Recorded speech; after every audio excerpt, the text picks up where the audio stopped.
بسم اللہ الرحمن الرحیم۔ اس داستان کا عنوان ہے خودداری کا سودا، ایک ٹرک سامان۔ ایک خاتون نے پروفیسر صاحب سے پوچھا، سر، میرا بیٹا ہماری بات نہیں سنتا۔ وہ اپنے سسرالیوں کو بہت عزت دیتا ہے، اپنے ساس سسر اور بیوی کی بات بہت مانتا ہے۔ ایسے لگتا ہے جیسے انہوں نے جادو ٹونے کر کے اسے بس میں کر رکھا ہو۔ پروفیسر صاحب بہت شفیق انسان تھے، لیکن کبھی کبھی جلالی مزاج میں آ جاتے۔ بی بی کی بات سن کر پروفیسر صاحب ایک دم بولے، بی بی، تمہارے بیٹے کے کمرے میں جو بیڈ ہے وہ کس کا ہے؟ عورت، جی وہ اس کی بیوی جہیز میں لائی تھی۔ اور جو اس پر بستر ہے وہ، جی وہ بھی جہیز میں لائی تھی۔ اور جو صوفہ اس کے کمرے میں رکھا ہے وہ، جی وہ بھی بہو جہیز میں لائی تھی۔ اور جو سیف الماری ہے وہ، جی وہ بھی اس کی بیوی کی ہے۔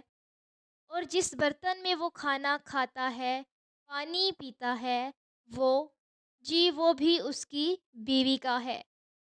اور جس ڈریسنگ کے سامنے کھڑے ہو کر وہ کنگھی کرتا ہے، اس کنگھی برش سے لے کر اس آئینے تک سب آپ کی بہو کا ہی ہوگا۔ عورت کے چہرے پر اب کچھ شرمندگی کے آثار نمودار ہوئے، جی وہ بھی میری بہو جہیز میں لائی تھی۔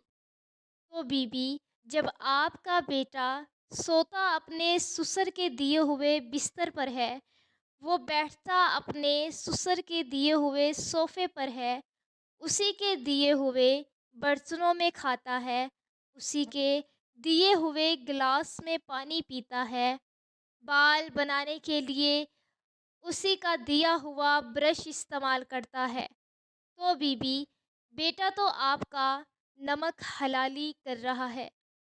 آپ نے اسے در حقیقت ان چیزوں کے بدلے گروی رکھ چھوڑا ہے، بلکہ بیچ ہی رکھا ہے۔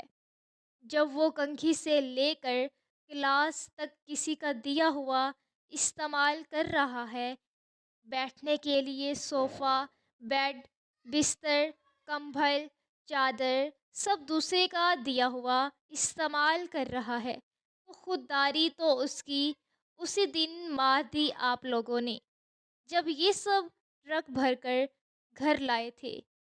بی بی، جادو تو تم نے خود کروایا اس پر، اب جب وہ نمک حلالی کر رہا ہے تو آپ اعتراض کر رہی ہیں۔ اگر بیٹا پیدا کر لیا، شادی کے لیے لڑکی بھی ڈھونڈ لی، تو سامان بھی خود بناتے، کم از کم اس کی خودی تو زندہ رہتی۔ غیر کے سامان پر عیاشی کرنے والے آپ کون سی وفاداری اور غیرت کی امید لگائے بیٹھی ہیں؟ پروفیسر صاحب کے الفاظ تھے یا پگھلا ہوا سیسا۔ ایسے لگ رہا تھا کہ وہ معاشرے کے ہر جہیز خور انسان کے منہ پر تماچا رسید کر رہے ہوں۔ مجھے زندگی میں پہلی بار اس دن محسوس ہوا کہ عملی طور پر جہیز ایک لعنت کا مطلب کیا ہوتا ہے۔ آپ بھی عہد کیجئے کہ اپنی آئندہ نسلوں کو جہیز کے بدلے گروی نہیں رکھیں گے۔ اگر رب کریم نے بیٹے جیسی نعمت سے نوازا ہے تو اشیائے ضرورت کے لیے اسے گروی مت رکھیے۔ اس کی خودداری کا سودا ایک ٹرک سامان کے ساتھ مت کیجیے۔